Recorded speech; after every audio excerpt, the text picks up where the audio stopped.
पीहू के जाने के बाद शांतिपुर गांव फिर से सुंदर, शांत और लोग हंसी खुशी जीने लगे थे। एक रात गांव में एक शादी हो रही थी। पूरा गांव शामिल था। सब धूमधाम से शादी मना रहे थे और तभी गुड़िया जमीन में लेटे हुए आती है और अचानक उठकर सीधा दुल्हन को खा जाती है। ये देखते ही लोगों के बीच में अफरा तफरी मच जाती है। कोई भागता है, कोई चिल्लाता है और वो गुड़िया खड़े होकर एक बच्चों जैसा गाना गाती है और फिर एक के बाद एक सबको मौत के घाट उतार देती है और फिर वो गायब हो जाती है।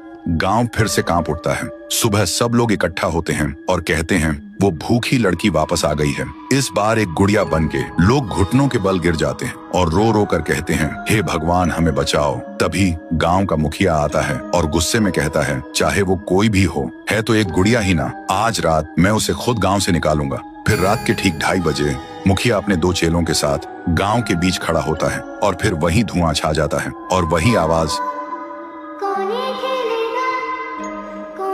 वो गुड़िया धुएं से निकलती है और सीधा मुखिया के पास चल के आती है।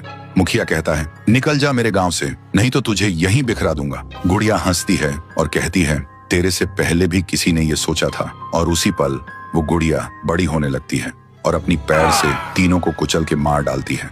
सुबह जमीन पे सिर्फ खून के धब्बे रह गए थे, लाशें जैसे हवा हो गई हो। लोग समझ गए ये कोई आम गुड़िया नहीं, इसके अंदर कुछ और ही शक्ति है। तभी गांव की एक बूढ़ी औरत कहती है, इस गुड़िया को हम गांव से नहीं निकाल सकते, इसे तो सिर्फ पीहू ही गांव से निकाल सकती है। फिर सभी लोग उसी जगह जाकर खाना रखते हैं और दिल से पीहू को पुकारते हैं, भूखी देवी वापस आइए, गांव को बचाइए। तभी जमीन से एक आवाज निकलती है पीहू, पीहू, पीहू। और मिट्टी से बनने लगती है पीहू।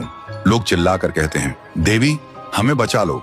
फिर रात होती है। वो गुड़िया गाना गाते हुए आती है, लेकिन अचानक पीहू उसके सामने आ जाती है। गुड़िया रुक जाती है। पीहू उसे पकड़ने जा रही होती है, लेकिन गुड़िया हवा में उड़ जाती है। पीहू भी उसके पीछे उड़ जाती है और अपनी आंखों से आग छोड़ के गुड़िया को जलाने की कोशिश करती है, लेकिन गुड़िया एक धुएं में छुप जाती है और फिर अचानक पीहू के पीछे आके उसे एक जोर का वार करती है। पीहू आसमान से जमीन पे आ गिर जाती है और फिर वो गुड़िया पीहू की शक्ति छीनने लगती है। पीहू की ताकत धीरे धीरे गुड़िया के पास जा रही होती है। कुछ देर बाद पीहू जमीन पे गिर जाती है। जब वो उठती है तो देखती है उसका शरीर धुंधला हो गया है और जब वो अपने आप को छू रही थी तो हाथ उसके शरीर के आर पार जा रहा था। वो वहीं गिर के रोने लगती है और जोर से चिल्लाती है, भैया, भैया, भैया। और उसकी आवाज सीधा उसके भाई के कानों तक पहुंचती है। तो दोस्तों, अगर आप देखना चाहते हो पीहू वर्सेस गुड़िया वर्सेस तुंग तुंग तुंग सहर, तो इस वीडियो को 1.5 लाख लाइक्स तक पहुंचाओ।